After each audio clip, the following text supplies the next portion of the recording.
Para hoy escogí el libro La historia secreta del sistema educativo americano de John Taylor Gatto.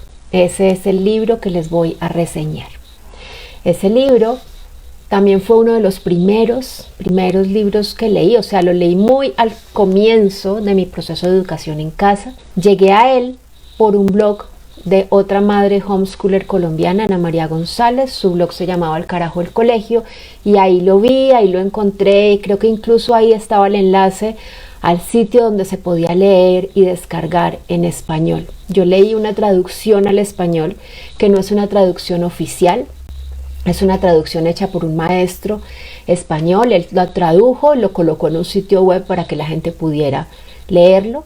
El libro La historia secreta del sistema educativo americano fue escrito en el año 2001. Es un libro gordísimo, tiene más de 400 páginas.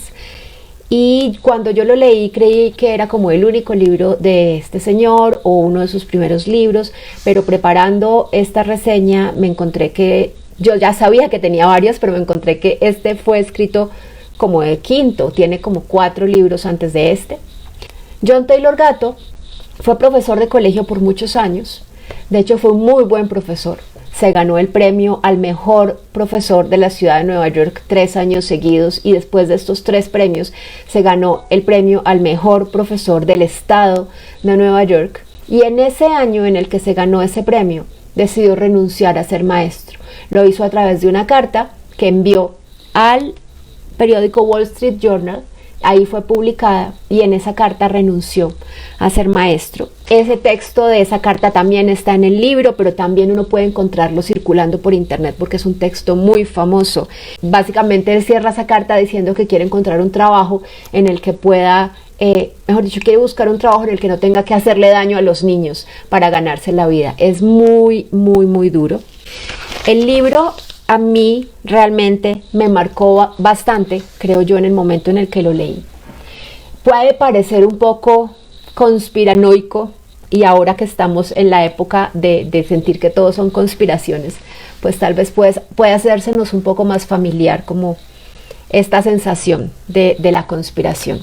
Sin embargo, es un libro que habla de cómo se creó el sistema educativo americano, porque él es pues estadounidense, pero creo que es un proceso que fue muy similar en nuestros países, incluso en los países europeos también, porque al final el sistema educativo viene todo del mismo modelo. Ese fue el mismo modelo que se implantó en todos los países occidentales. Entonces él hace una gran investigación, una investigación exhaustiva, porque dice que llevaba muchos años dudando del sistema, sintiéndose incómodo con lo que pasaba, viendo que no funcionaba, y que se dedicó a investigar para ver de dónde venía todo eso. Y el resultado de esa investigación pues es este libro. El libro es muy, muy duro con el sistema educativo, pero muy duro.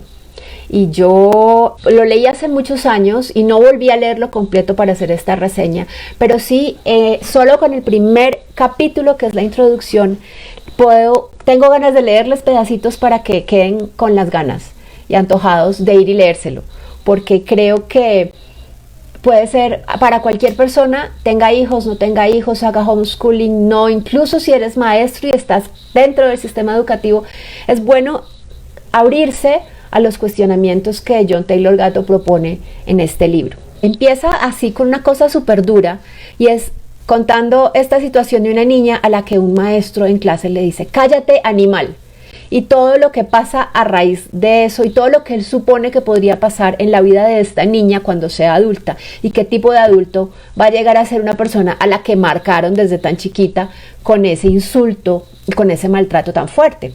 Entonces empieza por ahí. Y luego les voy a leer algo que creo que de ahí yo he sacado frases que luego utilizo muchísimo. Sí, sé que las saqué de ahí. Les voy a leer esto. Dice: a usted no le obligan a prestar su coche a cualquiera que lo desee, pero en cambio está obligado a entregar a su hijo en edad escolar a extraños que procesan niños para ganarse la vida, incluso si 1 de cada 9 escolares está aterrorizado por el daño físico que les sucede en la escuela, y aterrorizado por un buen motivo. Unos 33 son asesinados allí cada año. Desde 1992 hasta 1999 fueron asesinados en la escuela 262 niños en los Estados Unidos. Su tatarabuela no tuvo que entregar a sus hijos. ¿Qué ha sucedido? Bueno, contextualicémonos esto a los colegios gringos, que creo que lo que pasa allá y en la manera en que pasa allá no pasa en ningún otro país del mundo, en que llegan y cometen asesinatos en las escuelas.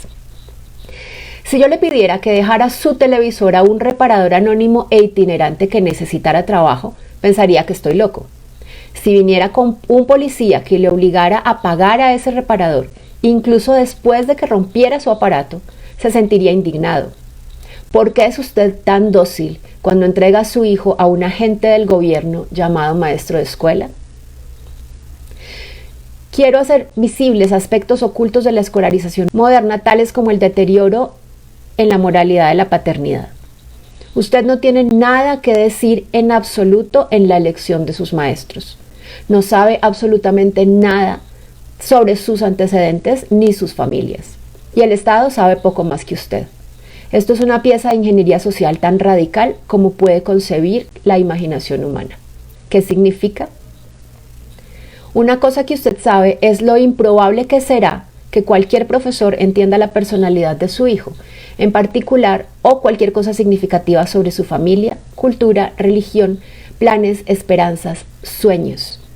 En la confusión de los asuntos escolares, ni siquiera los profesores con disposición para ello tienen la oportunidad de conocer esas cosas. ¿Cómo sucedió esto? Esas son cosas que los homeschoolers nos cuestionamos un montón y que parece ser que las personas en la escolarización no lo comprenden o no lo ven o están completamente ciegos a que eso sucede. Incluso algunos creen que sí sucede y que en casa no sucede y que en casa se les están negando muchas posibilidades porque en el colegio sí los tienen en cuenta, porque en el colegio sí tienen acceso a la diversidad.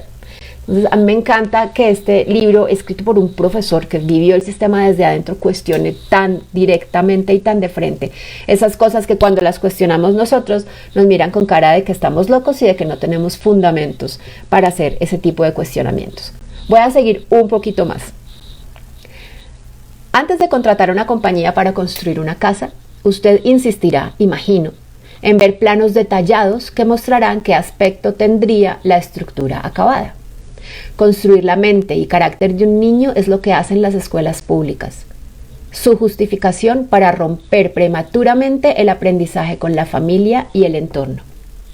¿Dónde está la evidencia documental que demuestre esta hipótesis de que profesionales adiestrados y certificados lo hacen mejor de lo que puede hacer la gente que los conoce y los quiere? No hay ninguna. Y la última partecita. Los tribunales de justicia y las asambleas legislativas han liberado de responsabilidad a los encargados de la escuela. Usted puede demandar a un médico por negligencia, no a un profesor. Cualquier constructor es responsable ante los clientes años después de construida la casa, pero no los profesores. Usted no puede demandar ni a un cura, ni a un pastor, ni tampoco a un rabino. Esto debería ser una pista. Si esas instituciones ni siquiera le garantizan resultados mínimos, ni siquiera la seguridad física, si no se les puede garantizar nada, excepto que será arrestado si no entrega a su hijo, entonces, ¿qué significa lo público en las escuelas públicas? Y termino con esto. ¿Qué es exactamente público en las escuelas públicas? Esta es una pregunta para tomar en serio. Si las escuelas fueran públicas, como lo son las bibliotecas, los parques o las piscinas, o como lo son las autopistas y las aceras, el público estaría satisfecho con ellas la mayoría de las veces. En cambio, ha habido una situación de descontento a lo largo de muchas décadas. Con eso podemos imaginarnos lo que va a ser el resto del libro. El libro hace una recopilación de una investigación histórica de dónde sale el modelo escolar que utilizamos en este momento. Nos habla de la creación de la escuela prusiana, que ese es el modelo que se aplica de ahí para adelante para crear la escolarización obligatoria. Dice que, la primera aplicación del sistema se dio en Prusia a mediados del siglo XVIII y tenía su base filosófica sobre la educación militar espartana, y por eso es tan importante en ese modelo la disciplina y la obediencia. Son como las piedras base de ese proyecto educativo. Luego esto lo extienden más, conectado con la Revolución Francesa también. Y la idea del sistema educativo público incluye entonces en este momento aspectos como la división de clases y de nuevo la obediencia se va extendiendo cada vez más. Luego está la revolución industrial y entonces estos sistemas escolares buscan generar obreros, mano de obra para las fábricas, eso lo sabemos, y luego ya llega a Estados Unidos y empieza a contar quiénes fueron los que financiaron la instalación del sistema escolar como algo obligatorio para todos. También cuenta cómo al principio hubo mucha rebeldía de las personas que no querían que los obligaran a mandar a los niños al colegio, que no encontraban suficientes ventajas en esto. Pero también muestra como todas las intenciones que había por debajo. Se lo mostraron como algo bueno, como vamos a educarlos, vamos a instruirlos, pero por debajo había muchas otras intenciones. Incluso frente a los inmigrantes había intención de quitarles su cultura, de romper sus culturas, las culturas que traían de sus países de origen, para instalarles la cultura norteamericana. Bueno, hay un montón de historias que son ciertas, que no son inventadas y que lo ponen a uno muchísimo a pensar ok, el sistema educativo ahora es el que conocemos, pero viene de allá, viene de esas intenciones, viene de esas personas que se sentaron a pensarlo y a planearlo así, para que funcionara exactamente así. Hay cosas duras también, que dice, al crear mano de obra para las fábricas, se busca que la libertad de pensamiento sea restringida en favor de la obediencia y la docilidad. Y él hace una diferencia entre educación y escolarización. Y dice, la primera pone en marcha la independencia, conocimiento, capacidad, comprensión e integridad. La segunda, la obediencia. Por eso es que nosotros hacemos tanto énfasis en que la escolarización no es lo mismo que la educación. Y eso tenemos que seguir mostrándolo y marcándolo.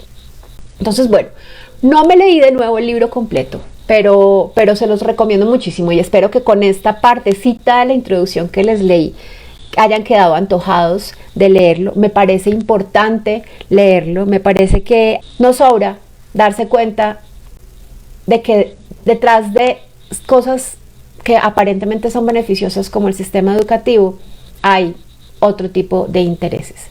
Otra cosa que critica es que la escuela se ha convertido casi en una iglesia y la educación prácticamente en una religión que no puede ser cuestionada. Al convertirse en una religión no puede ser cuestionada. Cosas así. Yo sé que habrá gente que se sentirá profundamente ofendida con todo esto. No lo escribí yo, lo dijo John Taylor Gatto, así que la cosa no es conmigo si se ofenden. Se los recomiendo mucho, mucho, mucho, mucho. El libro yo estuve buscando y no está en español como traducido oficialmente. Uno puede conseguirlo en inglés. De hecho, les puedo dejar el enlace a Amazon si lo quieren comprar. La traducción en español, que fue la que yo leí, es la de este maestro que les contaba al principio.